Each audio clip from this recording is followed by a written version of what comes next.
ही नहीं है, यानी कि वायु, जिसे भारतीय संस्कृति में प्रत्यक्ष देवता माना गया है। आज की कथा हम सब की सांसों को अपनी उपस्थिति से संभव बनाने वाले वायुदेव और उनके परम प्रिय पुत्र, आप सब जानते हैं, हनुमान पर आधारित है।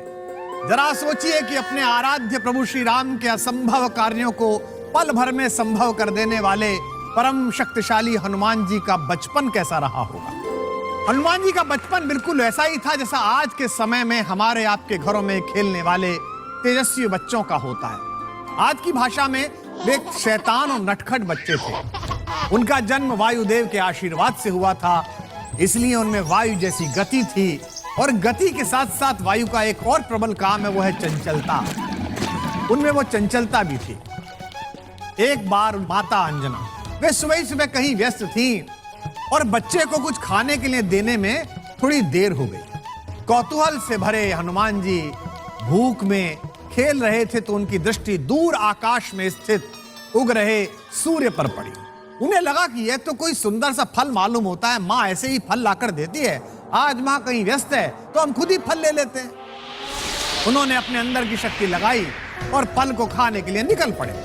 वायु के वेग से आकाश में चले गए, क्योंकि पिताजी थे वायु। तो अनंत ऊंचाइयों को पार करने के बाद उन्होंने अब सूर्य को निगल लिया।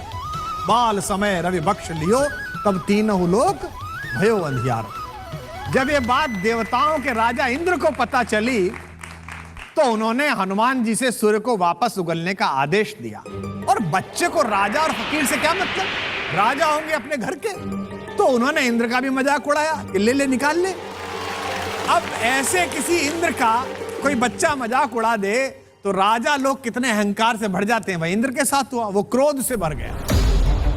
उसने हनुमान जी की ठोड़ी को निशाना बनाकर दुनिया का सबसे घातक अस्त्र वज्र चला दिया। वज्र के प्रयोग से परम शक्तिशाली बाल हनुमान भी मूर्छित होकर गिर गए। वो चूंकि हनुमान जैसे मूर्छित हुए, कोई और होता तो सृष्टि नष्ट हो जाती। इंद्र ने उनके मुख से सूर्यदेव को मुक्त करा लिया। सूर्य भगवान के मुक्त होते ही पूरी सृष्टि वापस उजाले में लौट आई। लेकिन इस क्रम में एक और भयंकर समस्या खड़ी हो गई। यह सूचना जैसे ही हनुमान जी के पिता वायुदेव को मिली, उन्हें भयंकर क्रोध आया। उन्होंने क्रोध से भरकर अपनी गति को तुरंत रोक लिया। वायुदेव के गति रुकते ही सारे संसार में हाहाकार मच गया। लोग सांस लेने के लिए तड़पने लगे, पेड़ पत्ते कुंभाने लगे, हर ओर जीवन समाप्त होने की दिशा में जाने लगा। यह देखकर देवता फिर परेशान हो उठे कि एक समस्या से निकले थे दूसरी आ गई। देवता अंत में जाते कहां पर हैं? ब्रह्मा जी के पास। वहीं पहुंचे कि प्रभु अब ये नया समस्या हो गई। प्रजापति ब्रह्मा ने मूर्छित पड़े हनुमान के पिता वायुदेव को बुलाया। ब्रह्मा जी ने एक बड़े नैतिक न्याय प्रिय व्यक्ति के नाते, एक न्याय प्रिय देवता के नाते क्रोधित वायुदेव का भी पक्ष जानना चाहा। क्रोध से भरे वायुदेव ने बताया कि प्रभु, हनुमान तो अबोध बालक है, उसने किसी बुरे इरादे के साथ तो सूर्य भगवान को निगला नहीं था। ये तो उसके अंदर बाल सुलभ जिज्ञासा थी और भूख थी, तो उसके मन में जो आया उसने वो किया और उसने फल समझकर सूर्यदेव को निगल लिया।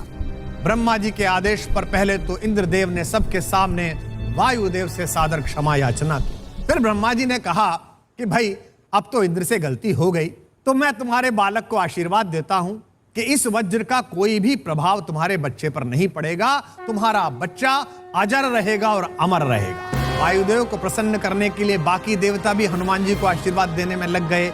सबसे पहले इंद्र ही आगे बढ़े और उन्होंने आशीर्वाद देते हुए कहा, मेरे वज्र के कारण तुम्हारी खुड्डी हनु को थोड़ा नुकसान पहुंचा है, लेकिन मैं तुम्हें यह वरदान देता हूं कि पूरे विश्व में तुम्हारा मान तुम्हारा ये हनु ही बढ़ाएगा और आज से तुम हनुमान के नाम से जाने जाओ।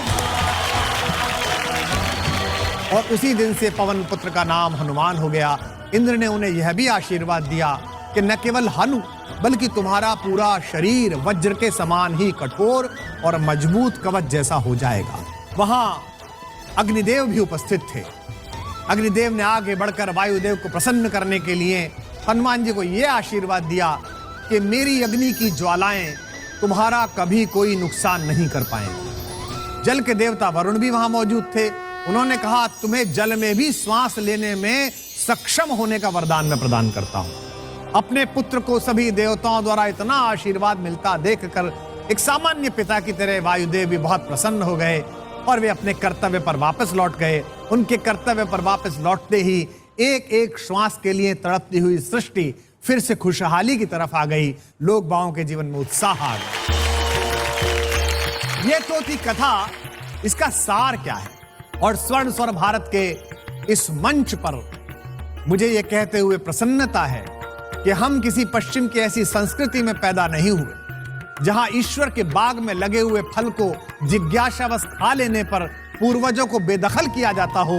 हम उस संस्कृति में पैदा हुए जहां एक छोटे बच्चे द्वारा सूर्य के निगल लिए जाने पर भी पूरी सृष्टि उसे आशीर्वाद देती है, उसे शक्तिशाली बनाती है।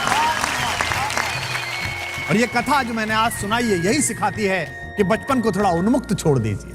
इस कथा का यही सार है।